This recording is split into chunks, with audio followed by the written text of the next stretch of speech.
Hey everybody, and welcome to day one of 31 and 31. And this is a very fitting movie to start everything. It is Adam Green's Digging Up the Marrow.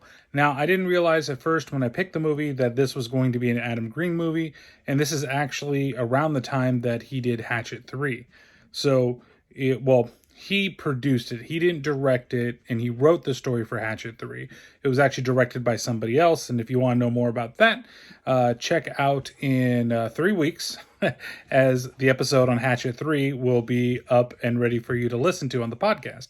But I'm not here to talk about Hatchet. I'm here to talk about Digging Up the Marrow. This is an interesting movie. I really don't know what to think about this film because it's a mockumentary. It wasn't what I expected to be right off the bat.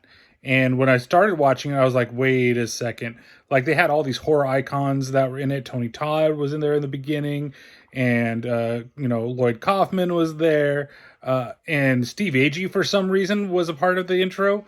And I was like, wait, am I watching a documentary or am I watching an actual movie? It turns out it's a mockumentary, right? So what is Digging Up the Marrow about?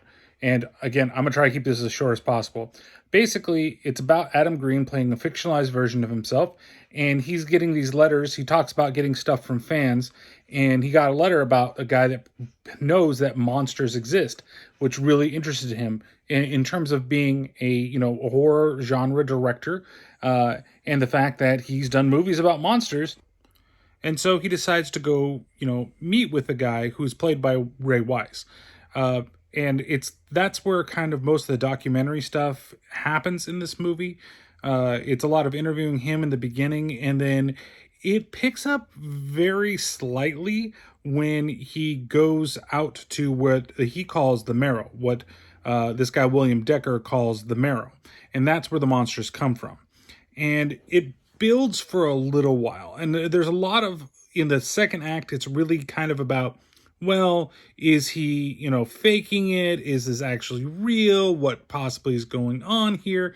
It's a lot of those types of things, and it's interesting, but I just don't know if it really sticks. And then you get to the third act after they've done their research and they're doing all the stuff that they've been doing.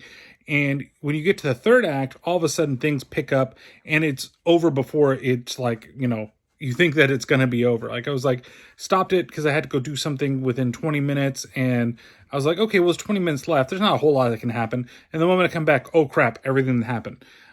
It's very low budget. I think this was only filmed for about $11,000. And it really, you get a good feel of what they want to do. And the costumes for when you actually finally see the monsters are actually pretty good. They could be a little bit better. They definitely have that low budget feel, but it's that mockumentary style feel of the movie. And the ending is pretty interesting for what it is. There is one thing. See, the Decker guy talks about having a son for like a moment, and then he totally avoids the question when Green presses him on it again. And he tells this story earlier about how these underground people have even come out of the ground and seduced men. Like, he says, oh yeah, they seduced this college boy. And I have a feeling, based upon the way the movie is going, is that he fucked a monster.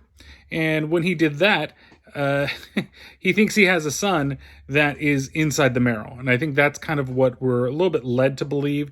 Like, his son is one of those guys and he's trying to get him and bring him back. So overall, like I said, it's not the greatest movie in the world. It's not terrible. It definitely makes it up by the third act of this movie, but there just isn't enough to really grab me to make me want to continue. Like, I almost stopped because I was like, I'm not sure. Maybe I could always do something else. I'll power through it, and it's worth powering through, but you shouldn't have to power through a movie. So I'm going to rate this one. I'm going to give it a solid 3 out of 5. I don't even know what I would want to give. Missing cameras.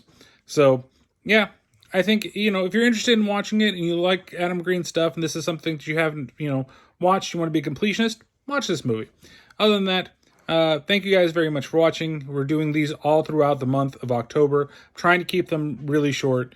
And hopefully, there might be some that max out the 10-minute mark, but no more than 10 minutes. So don't forget that tomorrow we start Victor Crowley Ween, so don't forget to check out the podcast that is going to be available on Hatchet. So thank you very much, and we'll catch you next time. Take care of yourselves and each other.